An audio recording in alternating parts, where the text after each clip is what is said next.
Good evening, Internet. My name is Michael, and I'm here to review some stuff for you.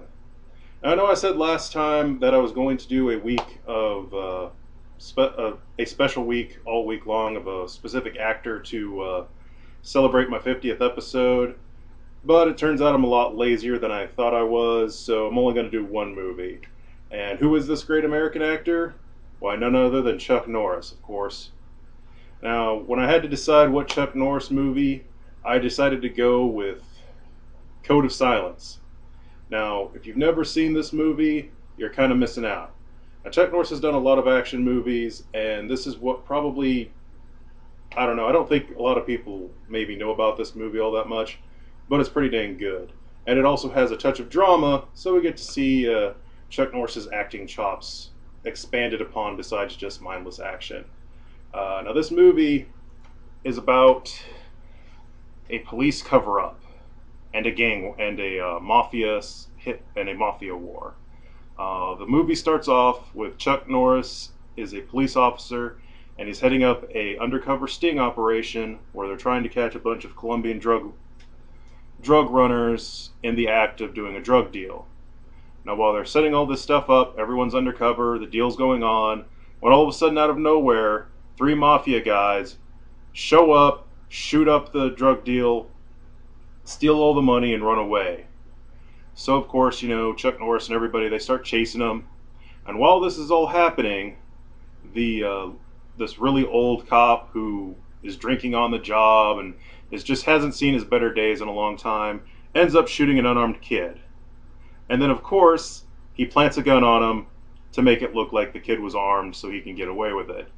And that's where the Code of Silence part comes in, because in this movie, that cop's put on like an Inquisition board goes after him, and all the cops are kind of trying to cover up for him, but Chuck Norris won't have it. He doesn't go for that stuff. He plays a very straight-laced character who's very morally upright. So while he didn't see it himself what had happened, he does say that the cop shouldn't have been there, and the other cops kind of turn on him. But that's one half of the movie's plot. The other half of the movie's plot is the mob war. The Colombian drug lord finds out about what had happened, and he starts to take out the people responsible. And this ends up, he kills the family and most of the associates of the main mafia guy that went after it, that stole the money. And the only person that gets away is the teenage daughter, who's saved by Chuck Norris. And he takes her to his friend's house, and she's staying there.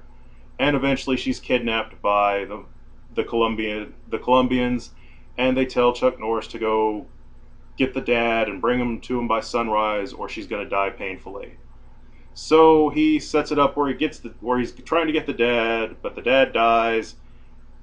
But he doesn't tell the drug lords that. Instead, he goes after him by himself.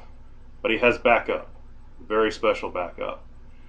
The best part about this movie isn't the drama, isn't the action, though it's all good. It's the finale. Because in the finale, Chuck Norris teams up with a robot to take on the Colombian drug cartel. That's right, he's fighting with a robot against the Colombian drug cartel. It was marvelous. It's just a great, great scene altogether where he's fighting with them. Now, for the rest of the movie as a whole, like I said, there's a fair bit of drama in it. The cover-up with the cops is pretty good. The action in the movie also is really good. It's not really over the top, except for, well, the robot. The robot was pretty dang over the top. And there's also a part where Chuck Norris is chasing a guy on top of a train, and then they jump off the train into a river. That was kind of out there. But that part was actually done very realistically, so that was actually kind of neat to see it like that. There's also, you get to see Chuck Norris kicking a lot of butt. He's trying to get to the drug lords to find out where the lady is. So he goes to like their pool hall bar and he calls for backup. But at this point, all the cops won't help him anymore. So he has to go in alone.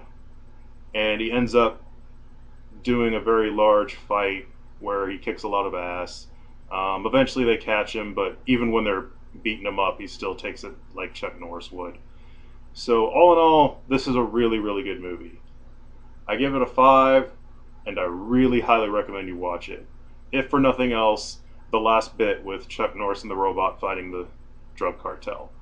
The rest of the movie's still really good too. So that's all I have for this time.